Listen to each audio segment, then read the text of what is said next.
to Mindvine, a mental health podcast for everyone. Since our first episode in 2016, we have been sharing stories of recovery, engaging with experts, and tackling the stigma associated with mental illness. The Mindvine podcast is produced by Ontario Shores Centre for Mental Health Sciences and is available on YouTube, Spotify, and Apple Podcasts.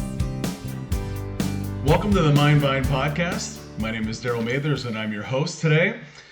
For our very special edition, we do this every year for our Bell Let's Talk. It's our Bell Let's Talk edition of the Mental Health Mindvine podcast. And the theme for Bell Let's Talk this year is Let's Change This. And we were thinking of how we can incorporate that theme into what we're doing in Ontario Shores and our community to advance mental health and provide greater service to our community. And we're going to talk specifically about a proposal to bring a psychiatric emerge service to Durham Region. And we have two special guests to talk about this issue. First, I'm going to introduce Dr. Phil Klassen. He's our VP of Medical Affairs at Ontario Shores. Welcome, Dr. Klassen. And secondly, we have Regional Chair of Durham Region, John Henry, who's going to join us as well. Welcome. Great. Thank you very much for you both making time to discuss Psychiatric Emerge and what it means in our community. Maybe before we get into what is Psychiatric Emerge and all the kind of particulars, Regional Chair Henry, maybe you can just talk about your connection to mental health and why you'd want to talk about this on Bell Let's Talk Day. Well, it's known, and I've talked about it in the past, that mental health challenges affects everyone. And my dad had some severe challenges and tried to commit suicide while he was in Lake Ridge Health Hospital. And he was transferred over to Ontario Shores for some great care. So it's something that has happened, and the care that he needed at the time was there at a great facility, and that allowed him to navigate through that very difficult time in his life and move on to the next challenge that he had. So for me and my family, it's important that we talk about this.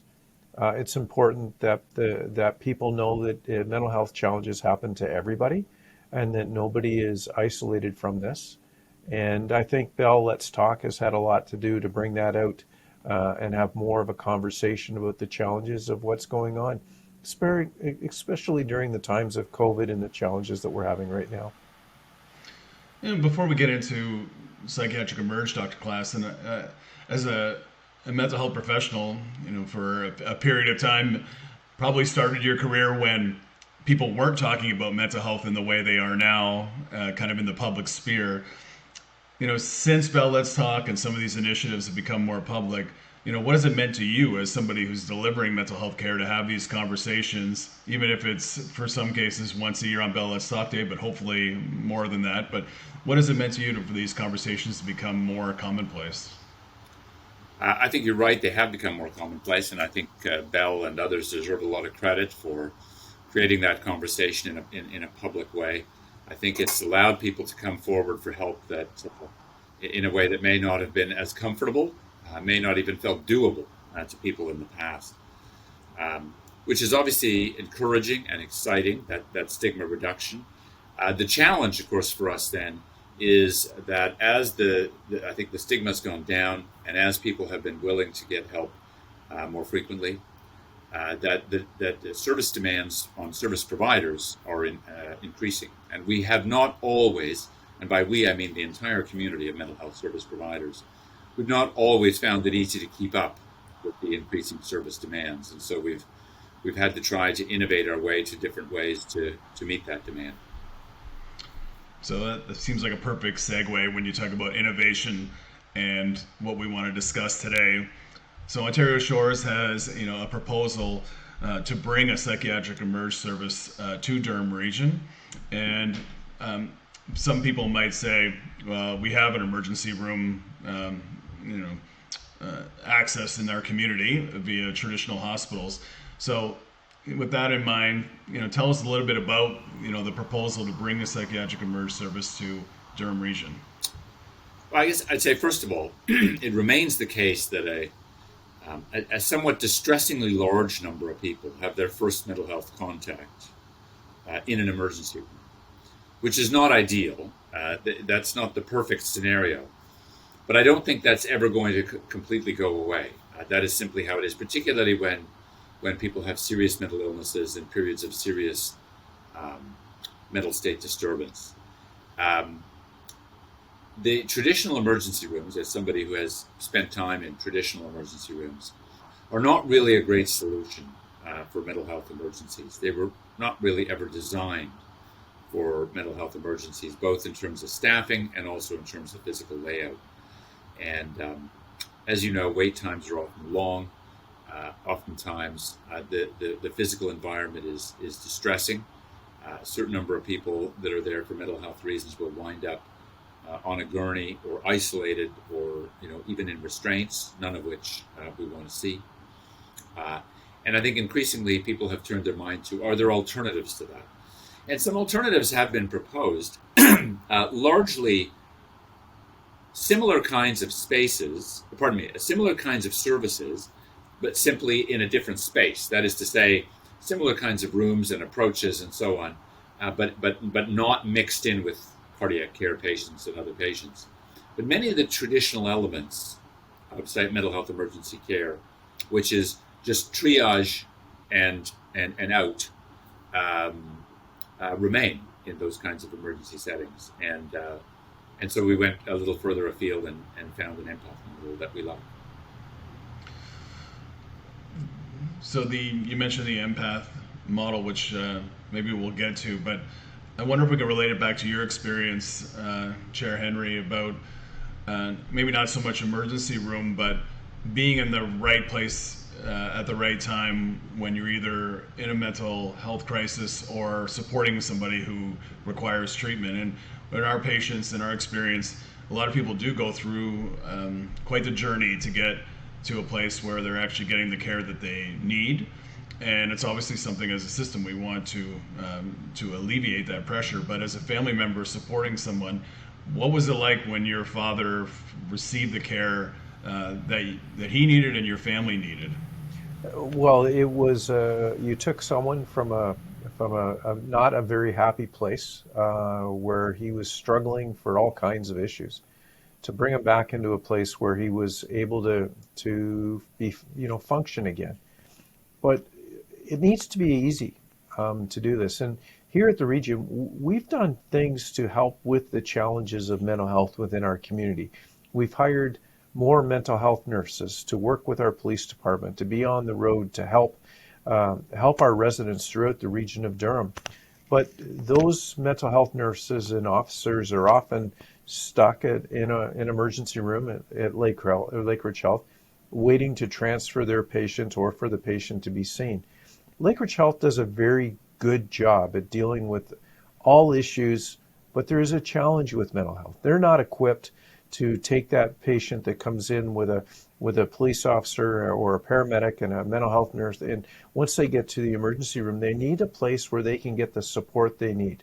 Not just about seeing a doctor for a very short period of time. It's more complex than that. And that's what this project's about. It's about getting the long-term help and care that residents need to get back to their lives and contribute back to society. Anyone can be challenged with a mental health episode. It can be caused for a number of reasons. But we need an opportunity to have the right people and the right place at the right time to meet the needs of our communities. This project does that. I think that's a great opportunity for you, Dr. Klassen, to kind of talk about the project. So what do we want to do, and what is the Empath Model, and how will it differentiate itself from a traditional emergency room experience? I think it's very, very different. And I don't know whether this is planned as a part of the podcast or not, but I think, if people could see some images of the Empath Model, I think that would be a great introduction for them, because the visuals are also very, very, very different. So there are a few key elements, and the Empath models can be a little different from place to place. They're not absolutely uniform, but there are a few key elements to them that you're going to see anywhere you see an empath model, something that's come out of the United States, come out of California to begin with. In no particular order, the psychiatrist's office is right by the front door. And with some other team members, you're going to get seen by a psychiatrist immediately. No waiting.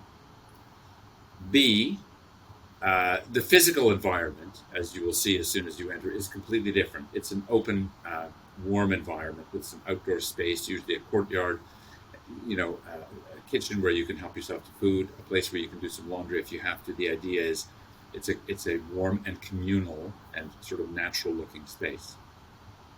C, it's not just about what's the diagnosis and what's the disposition. It's not simply about do we admit or do we send you out. It's actually about up to 23 hours and 59 minutes of active mental health care. That is to say, psychotherapy or counseling or pharmacotherapy, medication treatment as needed for up to 23 hours and 59 minutes, knowing that if you're really committed, you could help a lot of people a long way in 23 hours and 59 minutes, which is different from just do we admit them to the floor or do we send them out for an outpatient appointment at some later date. And I suppose a part of what we're talking about when we talk about immediate assessment by a psychiatrist, an open concept, and immediate treatment is the staff are circulating constantly in that space. I think a lot of times we have hospital experiences, where the staff seem to have their space is quite different and separate and even sometimes remote from the patient or service user space. One of the key elements here is there is no traditional nursing station. The staff are out with the patients. Now, of course, if you're going to have a confidential conversation with the patient, there's an interview room that you and the patient or service user go to together for privacy. But the staff and the patients are in the milieu together at the same time. So I think these are some things that are really unique: the physical environment, the rapid assessment, the active treatment, and using the time in the emergency department. I mean, we talked earlier, I think, about how sometimes people can spend a long time waiting in an emergency department, but only to receive a disposition, either to the floor or to a follow-up appointment, but actually using that time for active therapy. These are differences that have shown promising outcomes. So in the world of a psychiatric emerge, how we envision it, it's not necessarily a place where you would walk into necessarily off the street, so to speak, from what I understand. So how would somebody, if it becomes a reality, how would somebody access care? Like, would they be is this to alleviate pressure, from the Durham Regional Police and other police forces in the area, paramedics? Like, how would people access this type of care? I mean, this is ultimately up to the ministry, of course, but there are a number of potential pathways. Because we do see ourselves as really focused on the most seriously mentally ill and trying to help them. We would take folks coming by means of EMS or police with a commitment to a rapid turnaround there.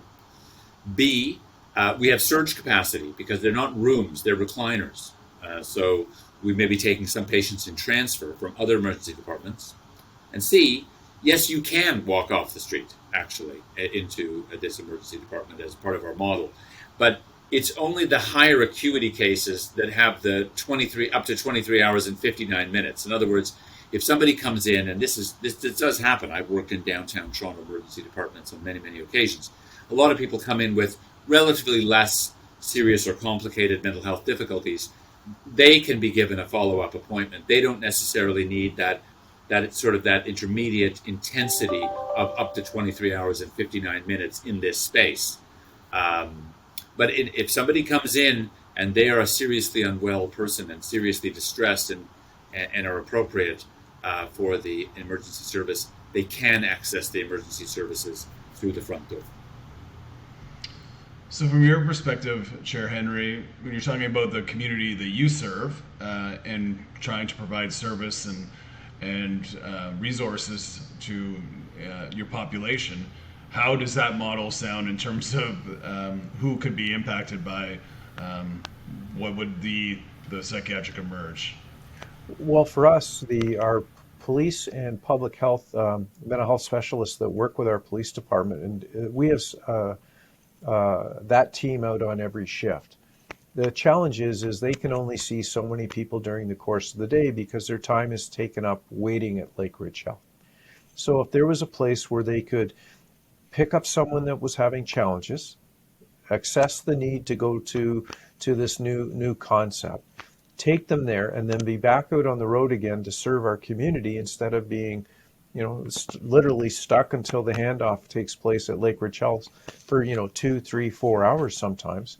We would be able to deliver more services through this partnership with mental health and policing to our community. Not only would it allow us to do more within our community and meet more of our needs, we also got a place to go in the event that the needs are greater than what the mental health nurse and the officer can deal with. For us, it's about serving more people effectively and efficiently. And this time spent out on the road dealing with issues is much better spent than sitting in an emergency room waiting for a doctor to come and take a look at a patient to make a decision.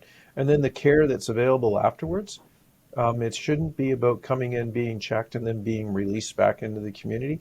Mental health cases are more complex than that. Some people can do that, but there are some people that need a lot more support. So I'm proud of the work that we're doing and the partnership that we have with Lake Ridge Health, but that's not the solution. This is a solution to a complex problem. Dr. Klassen, are there other benefits or objectives from Ontario Shores maybe that we haven't talked about as to that might be the driver as to why we want this so badly in our community? Like, what is it that the Empath Model, the Psychiatric Emerge, that package that's going to deliver our community that we want to? So why would we want to do that so badly? Yeah, for sure, for all the reasons that you've just heard from both of your guests here. But in addition, I think there's a couple of other things. Maybe I'll miss something and you can prompt me, but a couple of other things. One is, I think it's high time that we do a proof of concept of a different model, because really I think something like this needs to actually spread across the province and the country. We don't have any really non-traditional emergency spaces for mental illness or serious distress anywhere in the country. So I think it's urgent that we explore a proof of concept, and I think that we do it with people that are committed and that have the skills to do it. The other thing is I think it would be a fantastic training opportunity. I think there are research and education opportunities in an empath unit that will help change the way that the next generation of psychiatrists and social workers and nurses and occupational therapists and so on will think about mental health care and about service delivery. And I also think it's an important milestone in rethinking the experience of people with mental illness or with serious distress, saying we're going to craft something that is healthier for them than the existing spaces. Those are some of the other things that are on my mind. We may have some other ideas. Well, I was just going to ask Chair Henry. Obviously, Durham Region is not the one making a decision here. We would love it if they were, given your support. But this is going to be a provincial decision in terms of whether this moves forward or not. But being, in that political climate, the way the world is today, obviously coming out of pandemic where there's a lot of focus on mental health issues. Do you feel like the timing is right for something like this to actually be approved and become a reality? Oh, most definitely. We as a municipality, even though we do great work on the street, our paramedics, our police officer, our mental health nurses, we are not the solution to this. We are out there doing what needs to be done. At the moment, it needs to be done. But the moments after that, once we have that interaction with the individual that needs help, there needs to be a place to go. If you go into the hospital, Lake Ridge Health is a great hospital. I'm thankful for all the great work they do, but that's not the environment that you need to take somebody to that's having some kind of mental health episode. To take them into an emergency room, to put them into a small room with a police officer and a mental health nurse, and trying to manage all of that creates more problems for the individual. So by doing this in a different way, it creates creates that opportunity to get that individual the help they need immediately, to get them on a path that they need to be. And it allows our people to get back out on the street to help more people. That currently is not happening with the existing healthcare system. So as we look at, as the province looks to approve offloading delays for paramedics, there's offloading delays for police officers and mental health nurses that need to be addressed. And here in Durham, the hours are very large. We can statistically show that the amount of time that our police officers and public health nurses, mental health nurses, are actually in Lake Ridge Health waiting for that handoff. We do that with paramedics so that we can provide messaging to the province to say, we have a challenge, here's an opportunity and a solution to fix a problem, and here we are, we need to present them with the proof, and we can do that to justify this. And then we need to make sure that that individual gets the care at the time, and then they get back working within society and contributing again. The challenge of the delays affects that individual as well. So this is an excellent concept. It has merit, and it's something that could be replicated across the province. But in the end, it could be looked at as a tool to actually save money in emergency rooms, at least here in Durham, by having an alternative and a place to take people that are having mental health episodes. And not to mention the frustration that could save not only the individual receiving care, but obviously their family members. We referred to it several times as the Empath Model, and I don't know that I've actually read out the acronym: Emergency Psychiatric Assessment, Treatment, and Healing Unit. We will provide some links in the description. We do have information available online. As we close, I want to thank you both, for being here today to discuss this. Something we obviously hope becomes a reality in the not too distant future. I would ask you both as we wrap up, what would you like people to do as we kind of in this position where we have a capital request to the province? In the meantime, if people feel passionate about this, or what would you recommend that they do to help see this become a reality?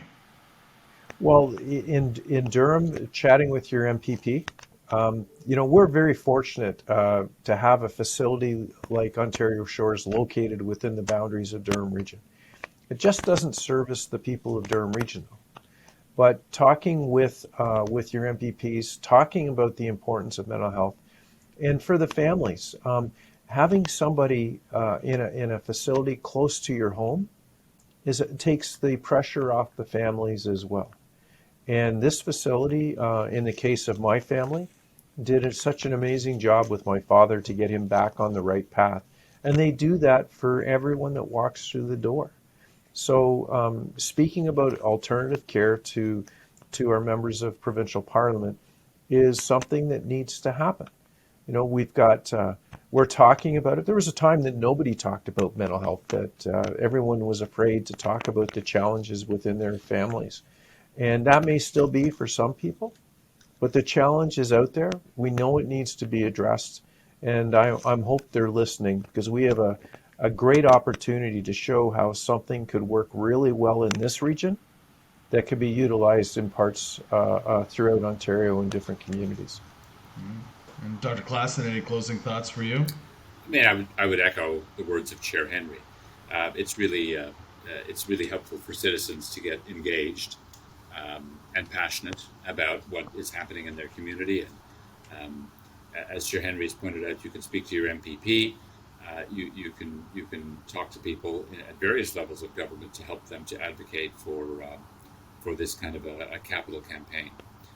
Although it's capital is only part of it, of course. I mean, it's capital is an important part of it. It's a critical piece of it. But we also at Ontario Shores are preparing for the Health Human Resources and the attitudinal kind of changes, the changes in practice that we really need to bring to emergency services.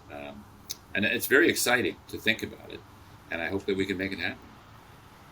Well, I think we all are hoping that, and hopefully we'll have answers in the not so distant future. So thank you very much to both of you for joining us and having this conversation. Thanks. Thank you.